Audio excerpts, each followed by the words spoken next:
Kahit na sabi ko nga, may comparison between sa ating dalawa. Mas nagtitiwala ka sa akin, sa atin.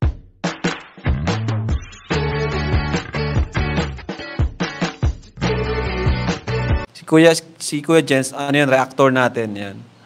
Official reactor. Hello mga kalingap! Welcome back sa aking YouTube channel, The Square Gen. So kung bago ka lang sa aking YouTube channel, huwag pong kalimutan mag-subscribe at click the bell button para like ang updated sa ating mga bago upload na video. At huwag po natin kalimutan suportahan ng Butim Kalingap sa pangunguna ni Kuya Val Santos Matubang, Ate Ed the Vlog, at syempre Kalingap Rob. At pakisuportahan din po ang aming mga kasamahan sa Butim Kalingap. Nandyan po ang K-Boys, Kalingap Partner, Kalingap Reactor, at lahat po ng charity vloggers sa buong Pilipinas na tumutulong sa mga kabayan natin na lahat mahihirap.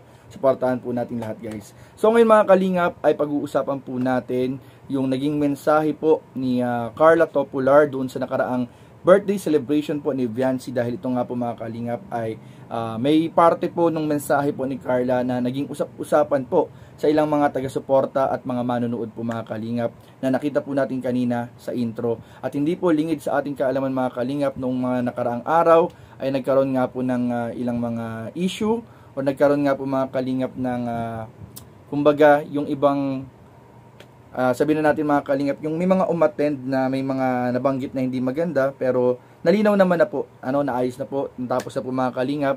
So itong pagbibigay po natin ng reaction video doon po sa part ng mensahe ni Carla ay pag-uusapan po natin, at para rin po mga kalingap sa ibang mga manonood na malaman po natin kung ano po yung namamagitang pagkakaibigan sa pagitan po ni Carla at ni Viancy, para hindi na po magkaroon ng kahit anumang mga comparison o pagtatalo-talo between Carla and Viancy. So mamaya po pag-usapan po natin, pero bago yun, tara panoorin muna natin yung parte ng mensahe ni Carla sa birthday celebration po ni Viancy in 5, 4, 3, 2. At ito naman syempre, pag sinabing Grace, sunod dyan, Ann Curtis, Josa, ito na, Carla! Palakpakan po, ladies and gentlemen!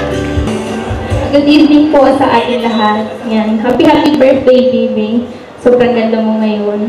Then, welcome sa adulthood. Then, sana matupad mo lahat ng mga pangarap mo. Then, thank you sa pagiging mabait. Kasi kahit na, sabi ko nga, may comparison between sa ating dalawa. Mas nagtitiwala ka sa akin, sa atin. Kaya maraming salamat kasi napaka-mature mo. Then, sana matupad mo lahat ng mga pangarap mo. Then, yun lang. Wish ko is makapagtapos ka ng pag-aaral. Yun lang, I love you. Thank you. Sa mahigpit na yakap. Thank you. Grabe mga kalingap, naiyak din po ba kayo? Grabe kung papanoorin po ninyo part na yun, yung mensahe na po ni Carla mga kalingap, talagang mararamdaman nyo po talaga yung genuine na mensahe po ni Carla. At may kita po natin mga kalingap na halos medyo naging emotional po dun si Carla, halos muntik nang pumatak ang luha. Buti na lang napigilan ni Carla Bells. Pero ayun po mga kalingap, may kita po natin na yung relationship po, yung pagkakaibigan po between Carla and Viancy ay napaka-strong, napaka-mature, na sa kabila po ng mga comparison, kahit nung mga dati pa na nagkaroon ng mga comparison between Carla and Viancy, ay hindi po nagpatinag yung dalawa, si Carla at si Viancy, sa mga naririnig, mga nababalitaan, at talagang mas umigting pa lalo yung kanilang pagkakaibigan. Kaya nga nagkaroon nga mga kalingap ng Carzy. Kung familiar po, naririnig po ninyo, nagkaroon bigla ng Carzy dahil alam ng mga ibang supporters, alam ng ibang mga viewers kung gaano ka-solid yung pagkakaibigan ni Carla at ni Viancy. At doon nga po mga kalingap, wala pong ibang hiling si Carla doon sa mensahe po niya, kundi po yung makapagtapos at matupad ni Viancy yung kanyang pangarap, makapagtapos ng pag-aaral.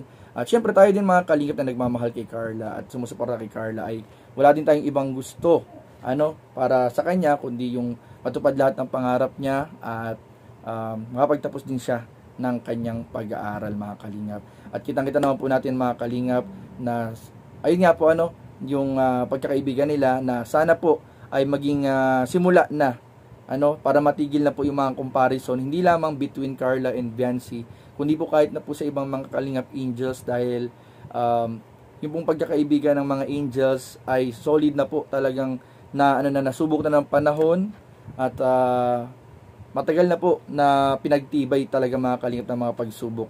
yung pagkakaibigan po ng mga Kalingap Angels. So sana yung mga ganyang bagay na comparison po ay sana unti-unti nang mawala. Ano yung mga comparison, yung parang, alam nyo na po yung mga Kalingap, yung parang nagkakaroon ng mga kompetensya. So sana unti-unti nang mawala yan at maging simula para ang lahat po ng supporters at ang lahat ng mga nagmamahal sa mga Kalingap Angels at beneficiary ay magsuportahan din. Kaya sabi nga sa slogan, di ba, ng Kalingap, one Kalingap, one family. So sana po ay hindi lamang yung mga Kalingap Angels ang maging magkakaibigan, kundi pati lahat ng mga taga-suporta. Kalingap Edu.